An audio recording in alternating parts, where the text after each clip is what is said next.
नमस्कार शेतकरी मित्रांनो, आज आपण म्युच्युअल फंड म्हणजे काय हे मी तुम्हाला सांगणार आहे। म्युच्युअल फंड हा शेअर मार्केटचा एक भाग आहे। शेअर मार्केटमध्ये डायरेक्ट इन्व्हेस्टमेंट आहे, त्याच्यामध्ये इक्विटी म्हणतो आपण त्यांना।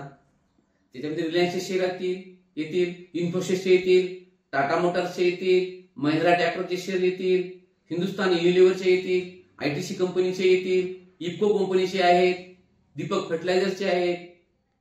तर त्या कंपन्यांमध्ये आपण शेतकरी डायरेक्ट इन्व्हेस्टमेंट आपण करू शकत नाही, कारण की ह्या कंपन्याचा परफॉर्मन्स कसा आहे, चढउतार कसा आहे हे आपल्याला समजत नाही। त्याच्यामुळं आपल्याला म्युच्युअल फंडामध्ये इन्व्हेस्टमेंट करायची।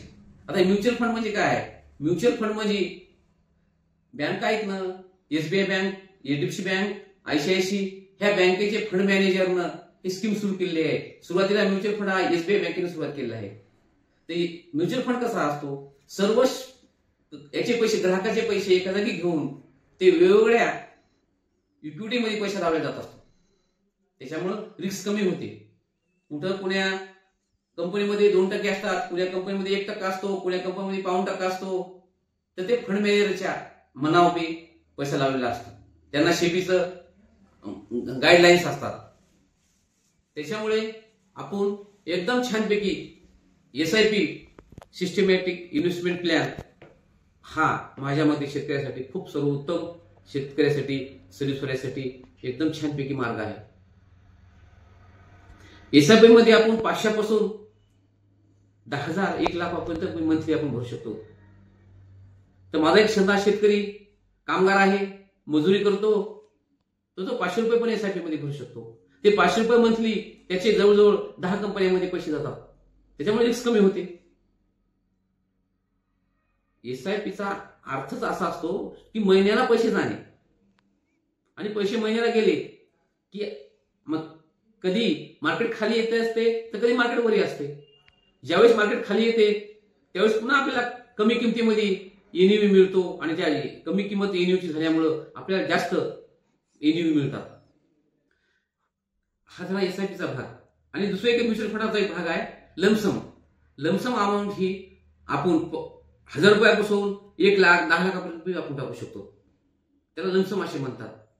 लमसमचा पैसा पण रिटर्न 10 ते 15% आपल्याला वार्षिक परतावा मिळत असतो। त्याच्यामुळे शेतकरी बांधवांना एफडी पेक्षा बी म्युच्युअल फंडाचा पर्याय स्वीकारा। आपलं आर्थिक नियोजन होईल, आपल्या उत्पन्नात वाढ होईल। आणि एसआयपी करायची असेल तुम्हाला तर कमीत कमी 5 वर्षाचा काळ गरीब धरून चाला, त्याच्यामध्ये भरपूर पैसे आजपर्यंत आमच्या शेतकरी बांधवांनी, कर्मचारी बांधवांनी आपली आर्थिक स्थिती मजबूत केलेली आहे। आणि मला आशा आहे की आमचे शेतकरी म्युच्युअल फंडाकडे वळतील आणि आपलं आर्थिक नियोजन, आर्थिक परिस्थिती भक्कम करतील। एसआयपी सिस्टीम कशी चालते, एसआयपी कशी इन्व्हेस्टमेंट, एसआयपी मध्ये पैसे करायचे, हे तुम्हाला अधिक जानकारीसाठी, अधिक माहितीसाठी मी खाली नंबर दिलेला आहे, त्या नंबरशी संपर्क करू तुम्ही शकता आणि हवी ती माहिती म्युच्युअल फंडाबद्दल मिळवू शकता।